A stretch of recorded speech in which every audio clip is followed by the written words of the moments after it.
Hello and welcome to the Varsity 845 Wrestling Postseason Preview. I'm Kevin Witt, here with our expert Sal Donato. Now before you break it all down for us, what's your take on the postseason?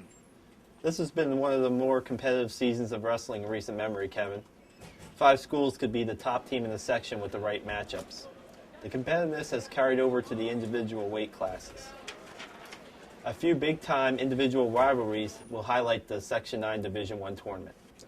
Okay, Sal, give us a rundown of the most competitive weight classes. This is the one everybody wants to see at 140 pounds. The likely final will be defending Section 9 champion Sean Floor of Port Jervis against Valley Central's Mike D'Amato, a 3-time section champ. D'Amato has a Section 9 record 207 wins. None of those wins have come against Floor. Floor has pinned D'Amato in the second period and won 4-2. Floor has used his 6-inch height advantage to his benefit. He still has a few offensive moves D'Amato hasn't seen.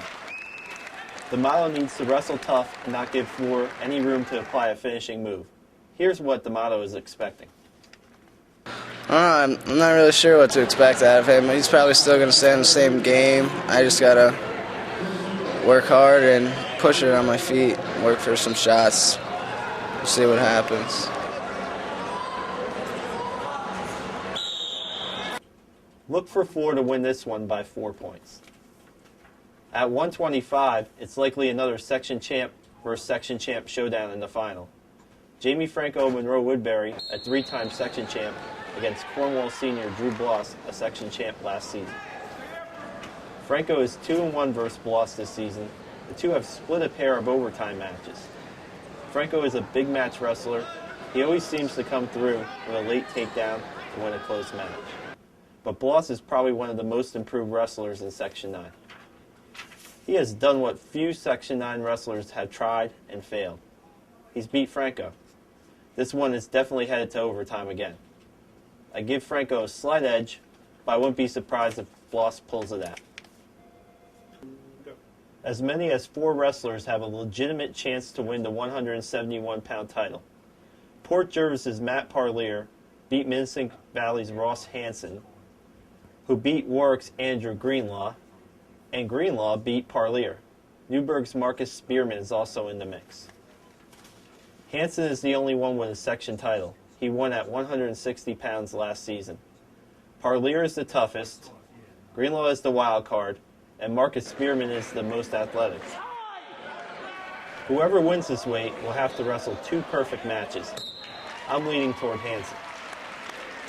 The anticipated showdown of Newburgh's Kyle Piaquadio and Valley Central's Ali Hassan didn't happen recently, but this should be the 130-pound final unless Piaquadio unexpectedly bumps to 135. Piaquadio is a returning section champ. He's that physical, come-right-at-you type of wrestler. Hassan has 8 losses this season. He's lost some close ones to some of the state's best, and Hassan may be a little more athletic than Piaquadio. Piaquadio wins a close one.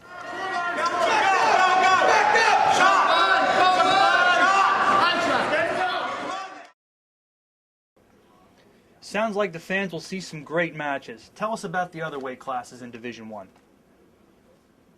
Here are my Section 9 predictions. 96 pounds. Gary Wolf, Monroe Woodbury.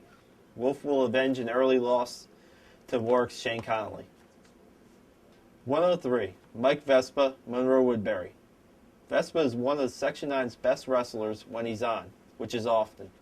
He wins his 2nd section title. 112, Tyler Lariah, Newburgh.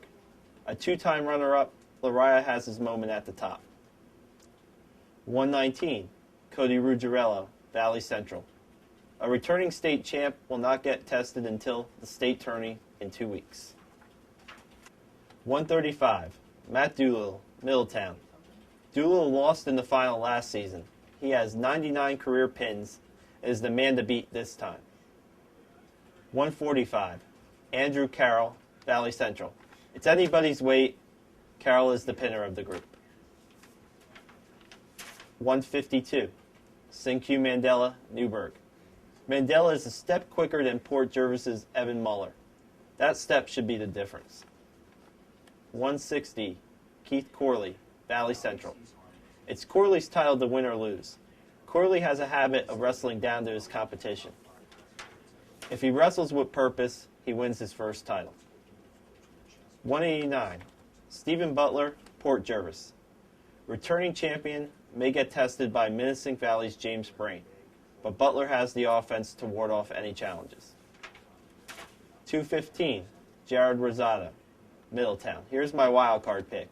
Every year there's a wrestler who moves away from a loaded weight class, bumps up, and wins a title. Here's the 2008 version. 285. Corey James, Kingston. James is the lone undefeated returning section champ.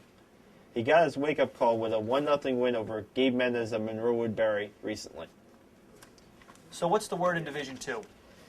In the Division II tournament, the finals might look like a Red Hook dual meet. Red Hook has 5 top seeds and 5 wrestlers seeded second. Watch out for Tuxedo's Andy Ellers at 96 pounds. He's 16-0 this season and looking for his first section title. Thanks, Sal. Just a reminder, the Section 9 Division II championships, that's for the small schools, will be held Saturday at Highland. The big schools will compete over 2 days in the Division I championships at Monroe Woodbury. The first 2 rounds are Monday. The semifinals and finals will be held February 23rd. That's it for now. So for Sal Donato, I'm Kevin Witt. Enjoy the matches.